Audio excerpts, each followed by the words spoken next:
Dagay apo awan iti electric fan na ado electric fan ditoy. Yung second hand lang. Ila kumilatan iti tagi 300 iti maysa. Oh. Dito ket nagapo ti jang shop ko tinarimaan ati badik. Oh, dayay ti tagatarimaan ko ni oh. Oh, multi-talented. Oh, dagito yo mayatan ni oh. Oh. Mabalin iti 500 30 araw-araw. Oh, ayan, PN na, pili nyo no kanya ti kayat yo ditoy.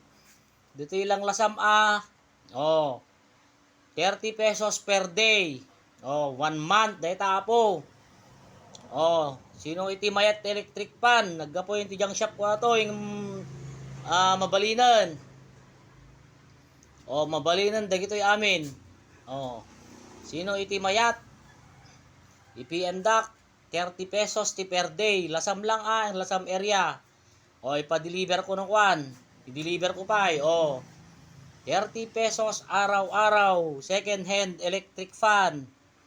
O ayan o. Ayan o. Bagay lang no sino ti mayat nga mga la IPNDAC.